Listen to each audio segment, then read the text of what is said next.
Hindi dadalo ng personal si dating Pangulong Rodrigo Duterte sa pagbasa ng hatol sa apela nitong interim release sa International Criminal Court o ICC. Mamayang alas 10 ng umaga sa The Hague o alas 5:30 ng hapon sa Pilipinas, nakatakdang basahin ng ICC Appeals Chamber ang apela ng dating Pangulo. Si Attorney Nicholas Kaufman ang nagpakita ng waiver na may lagda ng dating Pangulo at hiliniling na si Kaufman ang kakatawan sa kanya. Samantala, kasya na raw ang 500 pesos na pambili ng handa ngayong Noche Buena ayon sa DTI. Sinabi ni DTI Secretary Chris Roque na may maraming option ang mga consumer dahil ang ibang Noche Buena products ay hindi naman nagtaas ng presyo. Sa halagang 500 pesos ay kaya nang makabili ng hamon, macaroni salad at spaghetti. Depende raw kung ilang katao ang kakain. Tumaas naman ang kilay ng karamihan at hinamon si Roque na mamili ng Noche Buena products gamit ang 500 pesos.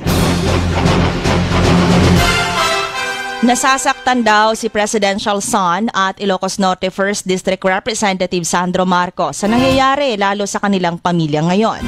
Nalulungkot ang batang Marcos sa anya yung mga kasinungalingan ng kanyang tita Amy Marcos laban sa kanyang ama.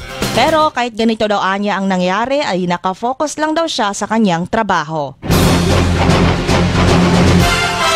Sa iba pang mga balita, kumonte o bumaba ang bilang ng mga nag-I-do o yaong mga nagpakasal noong 2024. Lumabas sa datos ng PSA na mahigit 371,000 lang ang nagpakasal noong 2024. Mas mababa kung ikukumpara sa mahigit 414,000 noong 2023. Ang Calabarzon ang may mataas na bilang ng mga nagpakasal na sinundan ng NCR at Central Luzon.